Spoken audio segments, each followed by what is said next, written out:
What's up, Crispy Gang? I'm Crispy, and thank you for tuning into the channel.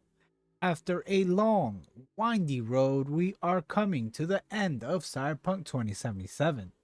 Having recently surpassed a milestone of over 500k positive reviews on Steam, a true comeback story for a game that had once upon a time had the most prolifically terrible release to date.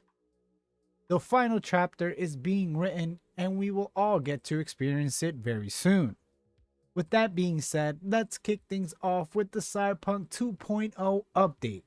Now, this isn't just a minor patch, we're talking about a full fledged overhaul that's going to breathe new life into the game. And the best part, you don't even have to buy the new DLC to enjoy these features. They're coming to the base game for free, some of them. For example, dozens of new story quests and gigs, new stories to unravel in the world of Night City. This means more lore, more action, and more opportunities to make those tough moral choices that we all love.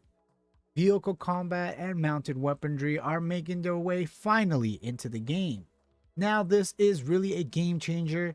Mounted weaponry on vehicles, yes please.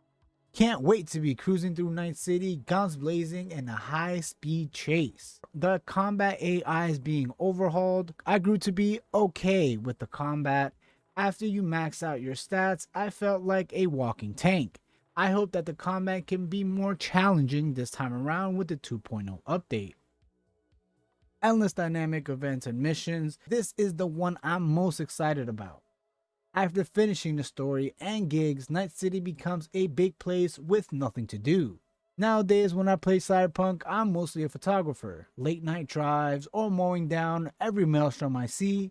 This is something I honestly needed from the start, but I'm glad that this can add a variety of things to do as you ride through the city. I'm curious to see how endless this content is, and if this will just mean endless calls from Padre, or endless in the way that you see somebody getting mugged in every corner. I also hope this comes in a way of new cyber psychos, because this city is too big for just 10 cyber psychos. Redesigned cyberware and perks. The cyberware is getting a facelift with new abilities and perks that will let you customize V in ways you never imagined. The UI is revamped, adding a better looking skeleton and tissue outline as you visit your favorite Doc. An all new relic tree and abilities. If you played Cyberpunk, you probably wondered what the hell this is. We always knew it would be an additional perks, and it does seem like we get a good amount. Focus on the relic chip in V's body. This opens up a whole new dimension in gameplay, with abilities that supercharge your character. Definitely adds to the replayability. These added perks can help as you navigate saving V and maybe Johnny. An increased level cap. Always nice, big guns go brr. And over 100 new items ranging from weapons to fashion. New photo shoots, baby! Though talks about the 2.0 release have been pretty mum's the word, but luckily some big news came out today as CDPR announced that the Night City Wire will be coming back on September 14th. They will discuss new radios. We will get to hear from Idris Elba himself about his new appraised role as Solomon Reed, talk about gameplay and new abilities. I am so ready to hear more about this. Tell me in the comments below if you're excited or if you forgot that Night City Wire was even a thing, like I did.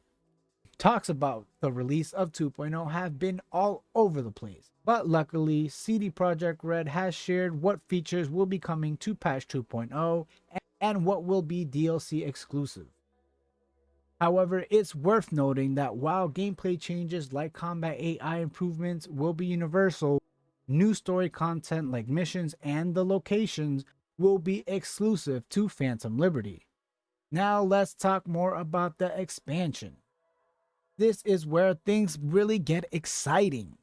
A dangerous new district in Dogtown, a campaign set in a new location, And Idris Elba is lending a voice to a new character, as mentioned before, Solomon Reed, a seasoned but former FIA agent.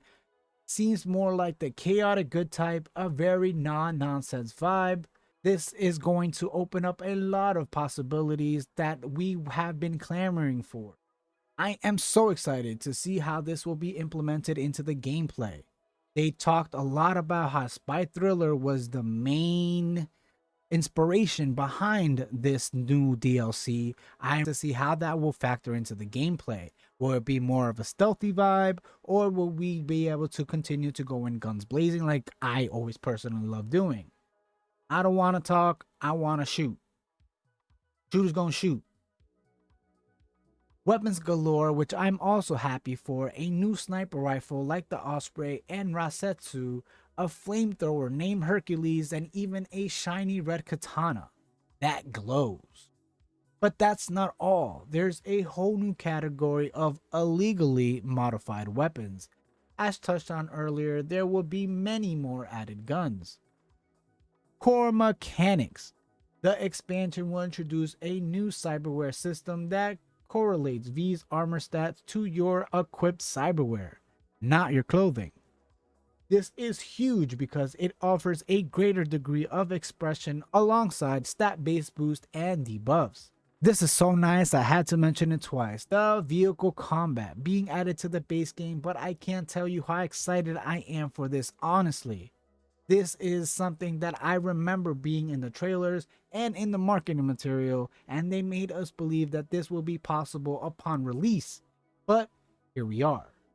The game introduced a brand new vehicular combat system. You can now ride shotgun and hack into nearby vehicles, as well as the developers expressing that the vehicle combat will be more fluid, as if you come at the popo, they will shoot you in your asshole. This definitely adds for a new layer of gameplay where not only you have to worry about people on the streets killing you, but you have to worry about guns on a mounted javelina screaming at your rear view mirror just trying to shoot you down in the middle of the highway like they did David's mom. The chaos is going to be amazing. I didn't mention this before, but the wanted system will be applied through the base game and the DLC. The police aren't just getting an AI upgrade, but the entire wanted system is being revamped.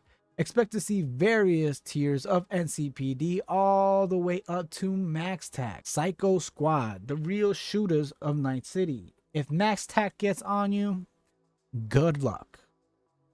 Lastly, for a lot of great additions, there is still some things I know a lot of fans have been asking for and have at least not yet been announced. The addition of New Game Plus stood out to me, or lack thereof rather. This is something I know a lot of players love and have wanted bad, myself included. Though the devs have mentioned that they are putting parameters in place so old characters and new can enjoy the experience of the expansion. Though a new playthrough is recommended, old players can jump into the action right away, as new ones will have to pass a checkpoint in the story to unlock Dogtown, which will be a Voodoo Boys mission very early on, so you don't have to grind through so much of the story just to get to the expansion. To be honest, I'm the type that only does one playthrough unless there's New Game Plus. Another missed opportunity. Car customization can be done through mods, but probably not something that will ever be added. And the thing I've been wanting for years, a damn third person mode. I don't care. I love third person, but immersion, right? I know, I will never get that either, but a man can dream. Speaking of mods, I highly recommend creating a backup save because once 2.0 drops, it will undoubtedly break all of the mods and possibly make some obsolete. Being the last big update to the game and coming on a 2.0 update no less, big changes are coming. Cyberpunk 2077 had enough hype behind it to fuel a car to the infamous launch, and unfortunately I think back to this game whenever I need to temper my expectations for a new game release. I hate to say it, but it really did poison my perspective of a lot of games. I can't tell you how excited I was for Cyberpunk 2077 upon its release, to only be let down the way that I was. It happened with me with Starfield. I was so excited for Starfield, but I thought back to Cyberpunk and I was like, no, I need to wait. I need to see if this game is good. I don't want to go through that again. I feel like as I'm a very battered and abused wife out here. But that's just me personally. For all the good CD Projekt Red has done, it did fall short. But then to the revival, thanks in no small part through various incremental hot fixes and patches, and let's not forget, mostly due to the stellar anime in Cyberpunk Edgerunners. CDPR will be moving on to other projects. I'm just glad that they were able to finish it off with a redemption arc added to the final chapter of this flawed but great game. Alright, Crispy Gang, that's a wrap on today's video on Cyberpunk 2077's upcoming Phantom Liberty expansion and the 2.0 update. There's a ton to look forward to, and I can't wait to experience all these new features and changes with you all. So what are you mostly excited about? Drop your thoughts in the comments below and let's get a conversation going. This is Crispy signing off. Until next time, keep it crispy, crispy